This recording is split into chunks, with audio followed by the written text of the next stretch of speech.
My name is Charlotte Thomson Iserbyt, and I served as Senior Policy Advisor in the United States Department of Education under the Reagan administration, during which I had access to all of the most important documents for the restructuring of not only American education but global education. And I'm also the author of The Deliberate Dumbing Down of America, which gets into all of this, gives the background of what I saw not only in the Department of Education but as a local school board member. I was trained to identify the resistors too, the sex ed, drug ed, alcohol ed, suicide ed, death ed, those good smart Americans who realize that anything that has education hanging off the end of it is probably not what they're looking for. I was trained to identify those good people and to go up against them, and actually to go and try to get them to join us through the group process system, make them feel important, get them on a committee. And when that just blew my mind. I have to say, people often ask me, what is it that got you involved in education? Well, finding out what I saw at the local level certainly upset me. When I went and I saw that Americans were being trained to identify resistors, then I got pretty upset. And luckily, there was a big book that came with the in-service training called Innovations in Education, A Change Agent's Guide. And I was able to take that back home with me. Unbelievable examples of how to con the Christians and different people who are upset with what you're trying to do, how to bring them over to your side, case studies, true case studies of educators who had put programs in that normally, in a normal American town, nobody would want them.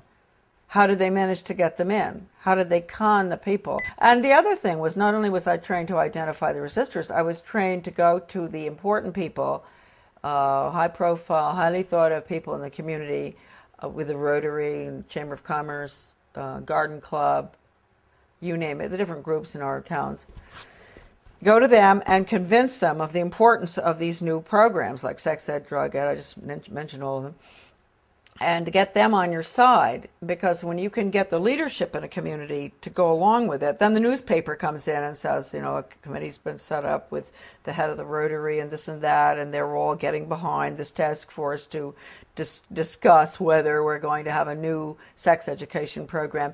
And then when Mary Jones, who ordinarily would think, why would we want to have a sex education program when we don't have any problems with kids having sex or anything?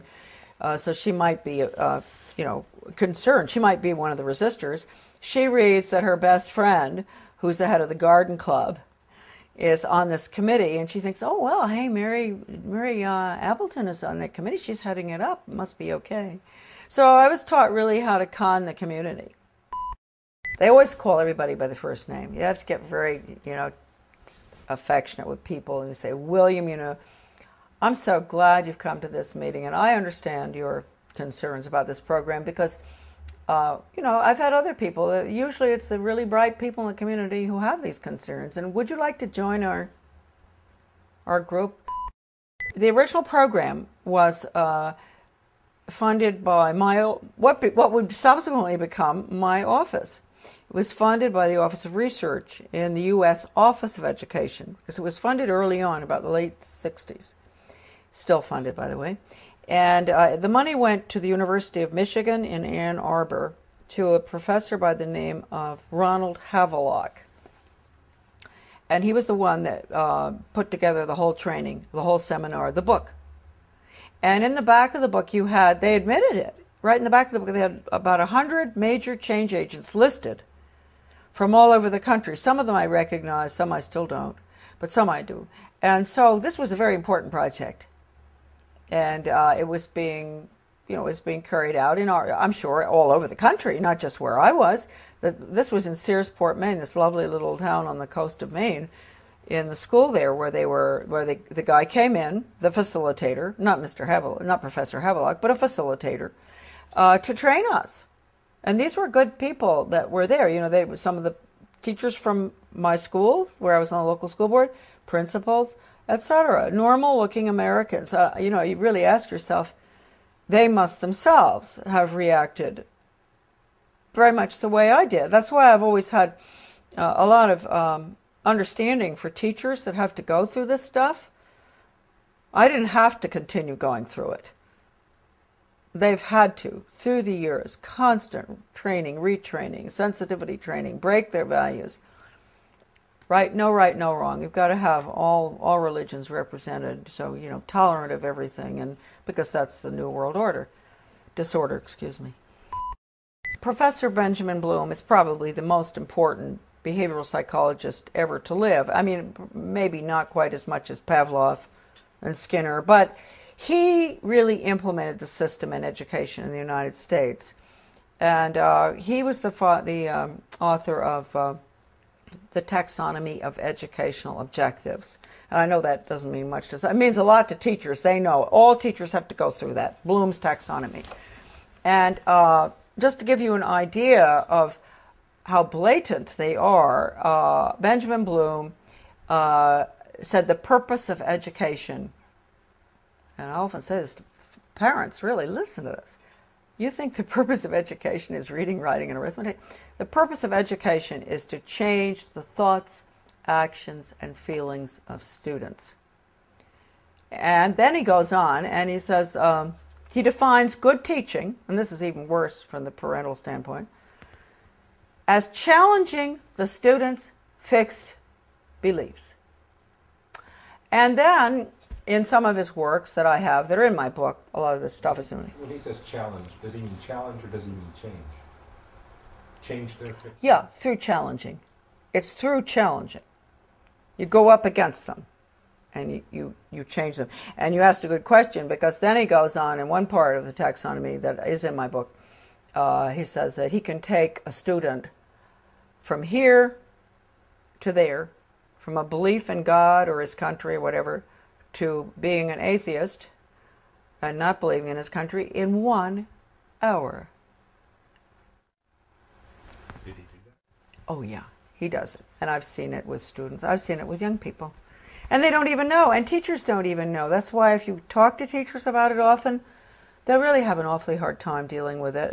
And if you go up to a superintendent, an educational administrator, superintendent or whatever, and you ask him or her, have you ever been through sensitivity training?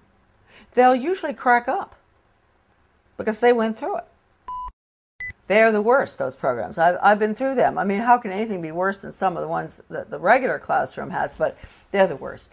What do they teach the children? To bring about change. They put them through role-playing, psychodrama, all these psychological techniques where they play the part of starving children, and the other one plays the part of a very wealthy industrialist child. And, you know, they bring about the attitude and value change through the emotions. You know how young people are. You know, they're naturally very altruistic, and they want to help, and they don't like to see poverty around the world. And so what they'll do is, just like I think I mentioned to you earlier, all right, I don't know whether I did, going into the teacher putting in the new social studies program in our community and walking through, taken the little tots through town and identifying big rich people's houses and small poor people's houses. That's a perfect example of what I'm talking about. Getting them young and making them feel sorry for the people who live in the trailer across from the captain's house, because they only eat hot dogs, not steak. And then they'll do the same thing with Ethiopia or wherever, some third world country, showing them the children dying, and then they'll show pictures of our affluence. And what do you eat for breakfast? Oh, you have eggs and bacon and cereal and orange juice and grapefruit and everything. Yum, yum, yum. Do you really think it's fair? Common unity. That's what we call it, common unity. It is no role for the individual in the community, and for everything that goes on in the Soviet Union or communism is based on the community, the commune.